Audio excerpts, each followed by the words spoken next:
Samuel 25. Unya namatay si Samuel ug nagtigom ang tanang mga Israelita ug nagbangutan alang kaniya.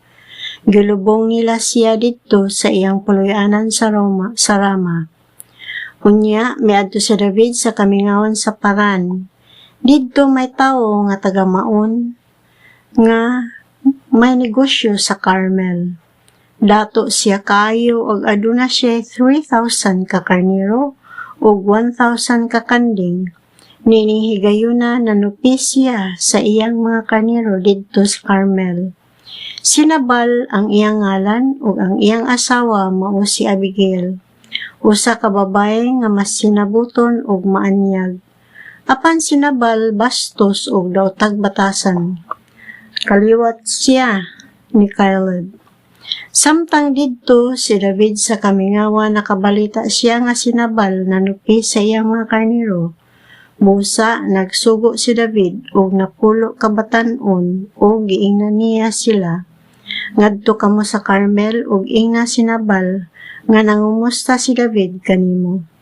Ug ingnan ninyo siya ang kalinaw maimong unta ug sa imong banay ug sa tanan nga anaa kanimo. Nakabalita ako nga imong gipatupihan ang imong mga karnero. Nahiari diri ang mga magbalantay sa imong mga karnero ug wala namo sila unsaa ug wala sila kawad-i bisag unsa samtang diri sila sa Carmel. Pangutan-a sila ug sultihan kanila sa tanan. Abi-abiha kining mga batan-on nga akong mga sinugo kay pista man karon. Hatagi kutob sa imong mahimo kining imong mga sulugoon ug ang imong anak nga si David. Sa pag-atubang sa mga batan-on nga sinugo ni David, ilang gisultihan sinabal niini sa ngalan ni David. Unya naghulat sila tubag. Unya gitubag ni Nabal ang mga sinugo ni David. Kinsa man kini si David? Kinsa man kining anak ni Jesse? Karon panahon na daghang mga sulgoon nga milayas gikan sa ilang mga agalon. Nganong ihatag ko man ang akong pan ug ang akong tubig ug ang akong karne nga gitagana ko sa akong mga manunupi sa mga karnero ug ipakaon kini sa mga tawo nga wala ko gani isayri kung tagadiin.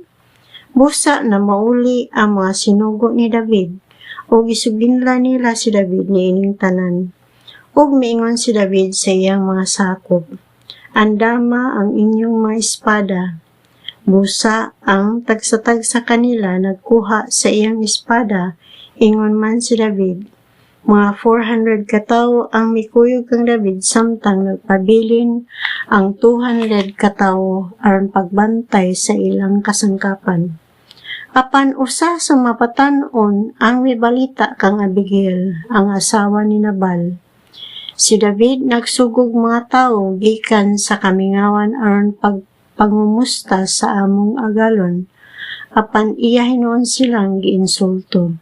Maayo kaayo kanamo ang mga tawo ug wala kami pasipad-i ug walay nagkulang kanamo samtang didto kami sa kaumahan sa panahon nga amo silang gikauban. Gipanalipdan kami nila sa adlaw o sa gabi samtang nagbantay kami sa mga karnero. Una-una kini pag-ayo o himua ang angay nga buhaton. Makadaot kini sa atong agalon o sa iyang banay. Dautan siya kaayo o dili mamati kang bisan kinsa. Busa midali si Abigail pagkuhag 200 ka bukpan. 2 ka sudanan nga panit nga puno og bino ug 5 ka karnero nga inihaw ug 5 ka bakid nga bukas, 100 ka pungpong nga ubas ug 200 ka torta nga hinimo gikan sa bunga sa igera ug gikarga kini sa mga asno. Ug giingnan niya ang iyang mga batan-ong sulugoon. Una kamo kanako kay mosunod ako kaninyo. Apan wala niya sultihi ang iyang bana mahitungod niini. Unya, sa paglugsong ni Abigail nga nagsakay sa asno gikan sa bukid, Gikasugat niya si David ug ang iyang mga tawo.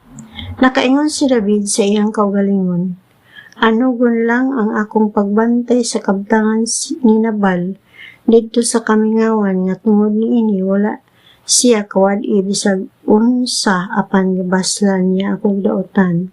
Silutan unta ako sa Dios ug labaw pa niya na kung ini kabuntag may magpabiling lalaki kanila nga buhi." Sa pagkakita ni Abigail kang David, midali siya pagkanaog sa asno ug miluhod siya sa atubangan ni David. Miluhod siya sa tiilan ni David ug miingon, "Ako mo'y pakasad-a, tuguti ako sa pagpakigsulti kanimo ug pamatiain taon ang isulti nining ubos mong sulugoon. Ayaw lagtagda kining daotang tawo nga si Nabal, kay buang-buang kana siya sumala sa iyang ngalan nga Nabal.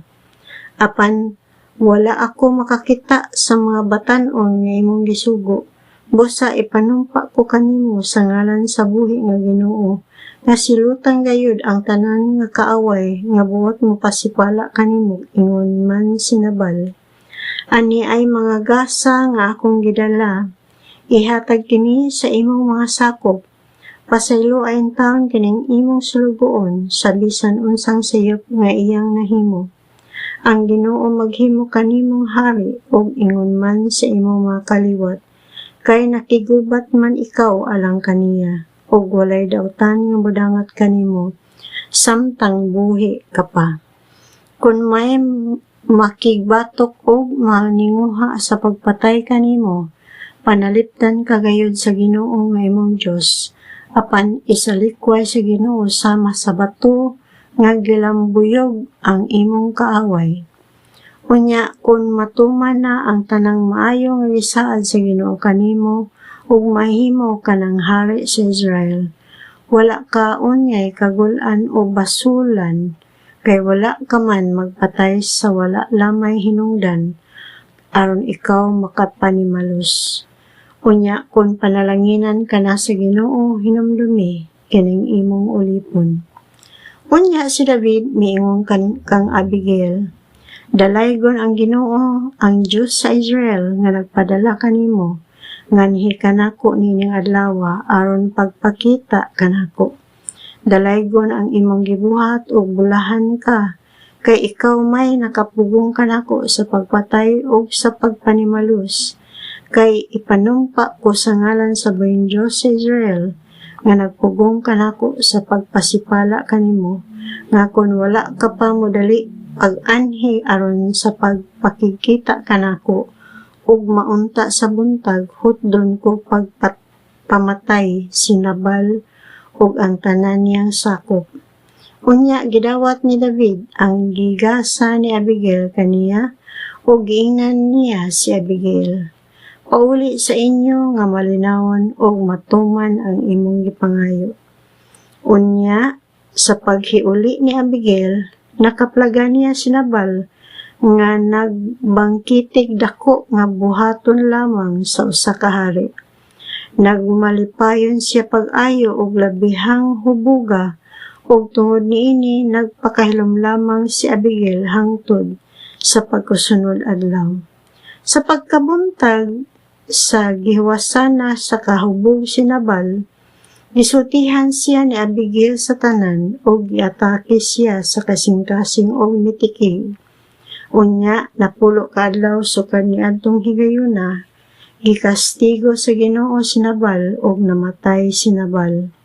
Sa pagkabalita ni David nga patay na si Nabal, miingon siya, "Dalaygon ang Ginoo nga nanimalos kang Nabal sa iyang pagkaulaw kanako, ug nagpalikay kanako sa paghimog daotan. Gisilutan na gayud sa Ginoo ang pagkadaotan ni Nabal." Unya, nagpadala si David og mga sinugo aron pagsulti kang Abigail nga buot siya nga mga sawa kaniya. Ug sa pag-abot sa mga sinugo dito sa Carmel, giingnan nila si Abigail, "Gipaanhi kami ni David aron pagkuha kanimo, kay buot siyang mga sawa kanimo." Ug si Abigail mitindo ug miyokbo ug miingon, Alagad ako niya og andam sa paghugas sa tiil sa mga sulugon sa akong agalon. Unya mikabayo si Abigail sa usa ka asno ug uban sa iyang 5 ka sulugong babaye. Misunod siya sa mga sinugo ni David ug nahimo siyang asawa ni David. Gipangasawa usab ni David si Ahinoam nga taga Jezreel o siya o si Abigail nahimo nga iyang mga asawa. Gikuha ni Saul si Mikal nga iyang anak nga asawa ni David o gipaasawa niya kang Paltiel nga anak ni Lais nga taga Galim.